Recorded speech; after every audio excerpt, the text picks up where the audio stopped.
back in 2003, we got a weird crossover.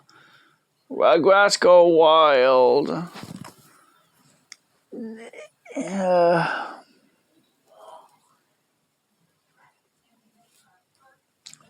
Yeah, and that's a problem. Maybe the best Rugrats eventually. Yeah, that's a problem because it seems like the Wild Thornberrys got shafted in this movie. Thinking more about it, it makes me wonder why this movie exists in the first place. So, it's a crossover movie, and it really doesn't feel like a crossover movie. So basically, the Rugrats crew go on a vacation. Stu buys a cheaply made boat. A storm happens, the boat breaks, they get stuck on a remote island. On the island, the Wild Thornberrys, Eliza, Donnie, Debbie, Marion, and Nigel Thornberry are making the latest episode of the Wild Thornberrys on the island looking for a clouded leopard. And you want to know how many times the main cast interacts with these characters? Not much. Chucky does interact with Donnie. Well, Donnie basically steals Chucky's clothes and switches clothes with him and takes his place, and no one was able to tell the difference. The babies weren't even tell the difference. The parents are too busy trying to find a way off the island. Stu was trying to make a coconut radio. He basically leaves Angelica to be in charge of the babies. The babies, wandered off aimlessly, trying to explore the island. Now, the movie does begin with Tommy, kind of like Indiana Jones type thing. Like, he's pretending to be Nigel Thornberry, or like in the movie says, as Tommy would say it, Nigel Strawberry. Like, the movie's basically about the babies. Well, it's about like Tommy trying to find like a role model in his life, which Tommy does say that he wants to be like Nigel Thornberry when he grows up, which I do find it hilarious that the movie ends with Tommy saying that he wants to be just like his dad. But if I remember correctly, all grown up, Tommy isn't an inventor.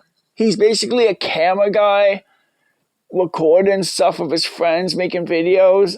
So he basically grows up to be just like Nigel Thornberry. So what was the point of his arc in this movie? God. So Tommy's arc in this movie is 100% pointless. Spike gets a voice. Bruce Willis, the voice, you know him as he voiced RJ in Over the Hedge.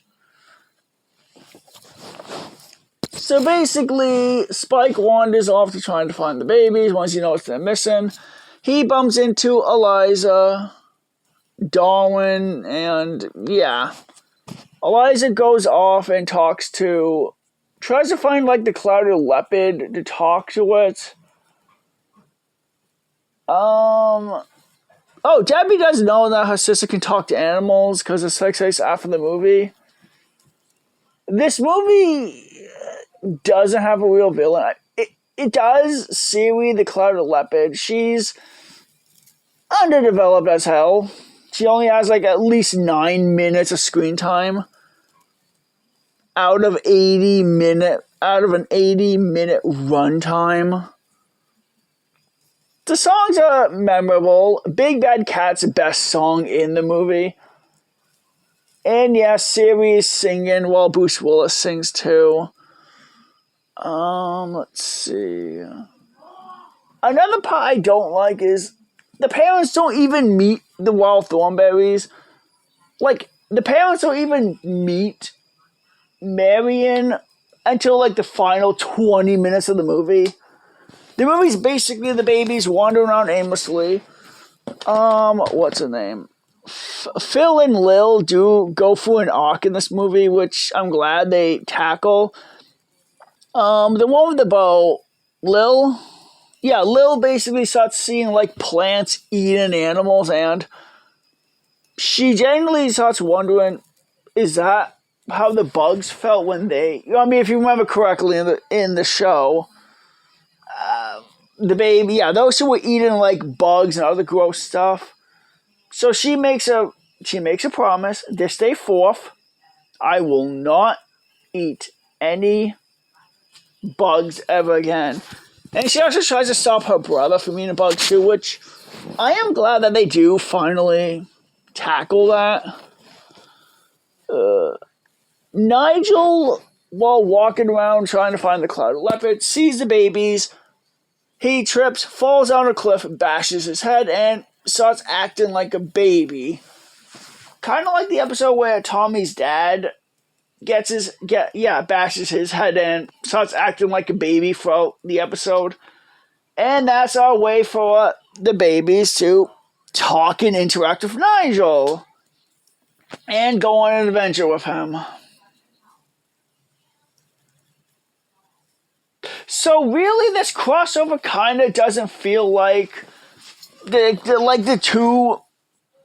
two main characters interacting with one another at all. I mean, they're all split up into different ones. Angelica does meet Debbie and basically admires her. She's as a role model and starts acting like mean tries to act mean. More mean, actually. Angelica isn't like that bad in the movie. She has grown and become tolerable and not annoying or evil like she normally is. Let's see. Sarah the Cloud Leopard does talk for like less than a minute. Then we get a song. She starts singing Big Bad Cat while Spike is singing. Like it's a duet between Siri the Cloud Leopard and Spike.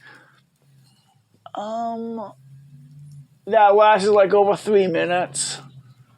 She gets defeated. Spike then tells Eliza that she's looking for human babies, and like a dumb fucking idiot, he mentions that he's looking for human babies. Siri then goes off, tries to kill the babies. And then in the final 25 minutes of the movie, she basically shows up, attacks Nigel, chases the babies. Donnie shows up, grabs a baby carrot, starts swinging around like a weapon, scares her off. She comes back. Donnie then puts Chucky in the baby carrot, pushes it. Siri chases after Chucky.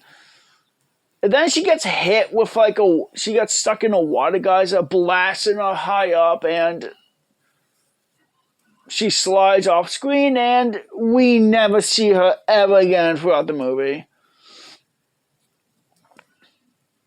I will say the villains in Rugrats Go to Paris was better, because at least of them, you see the villains throughout the movie as they grow. Like, yeah, they have more of a presence in the second movie. The first one, there was the monkeys and the wolf that was hunting the babies down.